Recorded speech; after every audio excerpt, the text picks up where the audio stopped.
Sebelum dikutuk Tuhan, kota Babylon pernah menjadi kota yang dicintai Tuhan. Kota Babylon pernah dipenuhi oleh orang bijaksana. Kota Babylon pernah berlimpah harta.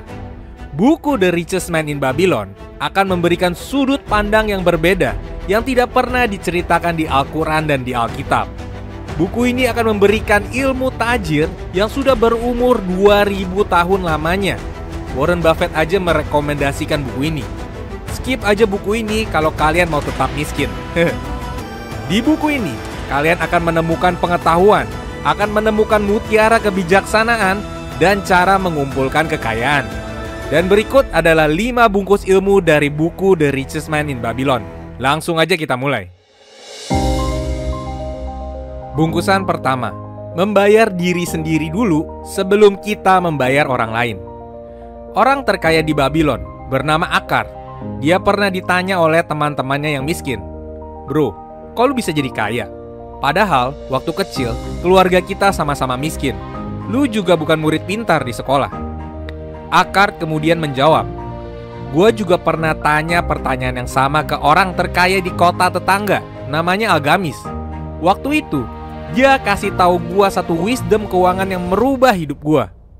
Algamis, orang kaya itu bilang, "Orang miskin selalu membayar orang lain dulu sebelum dia membayar dirinya sendiri.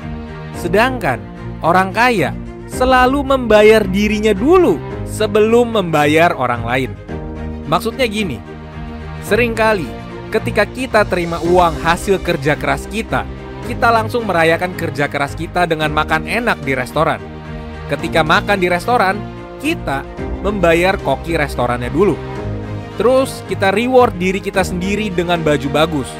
Ketika beli baju, kita membayar tukang jahitnya. Terus kita beli kebutuhan makanan sehari-hari kita. Kita beli sayur, daging, dan beras. Kita membayar petani dan peternaknya. Terus kita beli kendaraan kereta kuda baru dengan pinjaman uang. Ketika beli kereta kuda baru, kita bayarin tukang pinjam dengan bunga pinjaman. Kita bayarin peternak kudanya. Sesudah membayar begitu banyak orang, barulah kita membayar diri kita sendiri dengan sisa uang yang ada. Syukur-syukur kalau ada sisa. Kebanyakan yang terjadi tidak ada sisa uangnya lagi. Orang kaya selalu membayar dirinya sendiri dulu, minimal 10% dari penghasilannya. Barulah mereka membayar orang lain dengan sisa uang yang ada. Kan dodol ya, kita yang kerja keras, tapi malahan kita membayar orang lain dulu. Jadi kesimpulannya adalah, orang kaya langsung menyisihkan 10% pendapatan mereka untuk disimpan. Mereka selalu membayar dirinya sendiri dulu sebelum membayar orang lain. Orang miskin kebalikannya. Bungkusan kedua, selalu lindungi uang kita dan selalu bijaksana dalam berinvestasi. Teman-teman miskin Akar merasa tidak puas dengan jawaban Akar. Mereka ragu kalau menabung aja cukup untuk bisa jadi kaya. Teman miskin Akar kemudian bertanya, "Bro, seriusan aja? Aku juga nabung, tapi gak pernah kaya. Kau jangan bohongin kita lah, pasti ada rahasia lain yang kau simpan." Akar menjawab, "Tentu saja menabung tidak akan membuat kita jadi kaya. Ada langkah penting selanjutnya.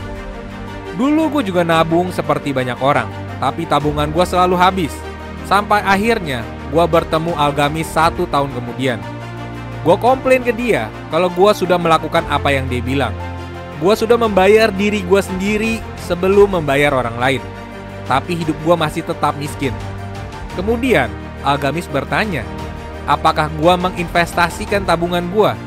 Gue bilang iya, uangnya gue investasikan. Algamis bertanya lagi, "Diinvestasikan kemana?" Gue cerita kalau gue pernah titipin tabungan gue ke teman, seorang tukang batu bata yang mau pergi ke kota sebelah karena dia dapat info ada batu permata yang dijual murah. Kalau dijual lagi di kota Babylon bisa untung besar katanya. Uang gue habis ditipu karena ternyata dia, teman gue, dibohongi oleh penjual batu permata tersebut. Ternyata batu permatanya palsu. Algamis bilang, "Dodol banget lu. Masa lu percaya tukang batu bata bisa menilai batu permata. Apakah lu percaya koki restoran bisa jadi dokter buat ngobatin lu? Kan bego. Ingat ini baik-baik. Uang cuma akan nempel ke pemiliknya yang selalu hati-hati menjaga dan melindungi uangnya dan menginvestasikannya atas saran orang bijak yang benar-benar tahu cara mengelola uang. Wisdom orang kaya tersebut membuka mata dan pikiran Akar. Dia merasa bego telah percaya omongan tukang batu bata dengan iming-iming untung besar. Akar jadi lupa berpikir dengan akal sehat dan logika. Kalau kita mau kaya, pastikan kita bisa melindungi uang kita. Dan pastikan kita investasikan dengan orang yang tepat, yang mengerti dan paham cara melipat gandakan keuntungan. Jadi kesimpulannya, menabung aja nggak cukup untuk bisa jadi kaya. Tapi kita harus bisa melindungi uang kita dan menginvestasikannya dengan tepat dan aman. Kasus modernnya adalah penipu yang berkedok investasi dengan janji keuntungan yang tidak masuk akal. Selalu ingat, kalau uang akan menempel ke pemiliknya yang berhati-hati menjaganya. Selalu tanyakan investasi kepada mereka yang benar-benar tahu cara mengelola uang, bukan ke mereka yang berpura-pura untuk menipu. Bungkusan ketiga, membangun pasukan budak uang. Sebagian teman miskin Akar merasa cerita Akar seperti teh kotok, jadi mereka pulang meninggalkan dia. Sebagian memilih untuk tetap duduk mendengarkan cerita Akar, dan Akar melanjutkan ceritanya. Setelah uang tabungan gua hilang karena kebodohan gua salah investasi, gua mulai menabung lagi. Dan setahun kemudian, tabungan gua mulai terkumpul banyak lagi. Dan kali ini gua udah pinter. Gua investasikan uang gua ke tukang senjata istana yang butuh modal kerja untuk beli bahan baku. Dan sebagai gantinya gua dapat bunga 25% setiap tahun. Gua seneng banget waktu itu karena merasa sudah pintar investasi. Sampai 1 tahun kemudian, gua bertemu lagi dengan Algamis. Gua cerita dengan bangga hasil investasi gua. Kemudian Algamis bertanya ke gua. Dia bertanya, "Kau kemanakan hasil uang investasinya?" Gua menjawab, "Gua beliin makanan enak, beli baju bagus. Gua kan sudah capek kerja dan investasi. Gua mau memanjakan diri gua." Algamis ketawa dengan kencang dan merespon, "Dodol kau ini. Jangan kau belanjakan uang hasil investasinya. Itu namanya kau telah membunuh budak-budak uang kau. Kau harusnya memperbudak anak dari tabungan kau. Kau memperbudak kemudian cicitnya, terus cucunya. Buat pasukan budak uang. Harusnya kau investasikan lagi uang hasil investasinya. Kalau kau mau cepat kaya, kau harus fokus membangun pasukan budak uang dulu, agar kau bisa cepat berlipat ganda uangnya." Setelah mendengar Algamis, Akar tidak lagi merasa pintar investasi. Dia merasa bodoh karena telah membunuh anak dari budak-budak uang dia. Akar sadar kalau dia harus bisa menahan keinginan nafsu dia untuk masa depan keuangan yang lebih baik.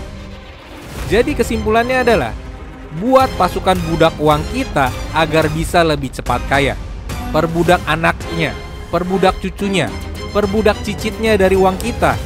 Cepat bangun pasukan budak-budak uang kita. Jangan pakai uang hasil investasi kita di awal-awal investasi untuk belanja hal-hal yang tidak penting. Investasikan lagi hasil investasi kita agar pasukan budak uang kita bisa berkembang dengan cepat. Bungkusan keempat, membangun perlindungan dan proteksi. Sebagai kota yang kaya pada masanya, ada banyak kota lain yang mencoba menjajah kota Babylon. Babylon pernah diserang selama 1 bulan lebih oleh pasukan kota tetangga. Penduduk kota Babylon panik pada saat itu. Mereka takut istrinya diperkosa, takut anaknya dijadikan budak, dan takut hartanya dirampas. Penduduk kota Babylon menyampaikan kekhawatirannya kepada salah satu komandan jenderal pasukan kota Babylon. Komandan pasukannya berkata, "Kalian tidak perlu khawatir. Pajak yang kalian bayar digunakan untuk membangun tembok dan pintu gerbang pertahanan dari batu dan material terkuat yang akan berdiri kokoh sampai anak, cucu, dan cicit kalian. Suplai makanan sudah dipersiapkan untuk semua musim. Akhirnya, pasukan mundur setelah 1 bulan lamanya gagal menembus pertahanan kota Babylon. Bayangkan kalau penduduk kota Babylon tidak membayar pajak dan kota Babylon tidak bisa membangun perlindungan dan proteksi untuk penduduknya. Sudah pasti semua harta penduduknya akan dirampas. Istri dan anaknya akan dijadikan budak. Tentu saja di zaman sekarang konteks peperangan sudah tidak lagi relevan. Jika kita membawa relevansinya ke zaman sekarang, tembok dan gerbang yang harus kita bangun adalah asuransi. Untuk perlindungan aset seperti rumah, kita bisa beli asuransi rumah. Untuk perlindungan nyawa dan kesehatan, kita bisa beli asuransi jiwa dan kesehatan. Jadi kesimpulannya adalah, kita harus bisa melindungi aset dan diri kita sendiri dari faktor-faktor di luar kendali kita. Salah satunya di zaman sekarang adalah dengan membeli asuransi. Ini bukan jualan asuransi ya, tapi ini adalah apa yang dituliskan penulis sejak buku ini diterbitkan pertama kali di tahun 1926. Baca aja sendiri kalau nggak percaya.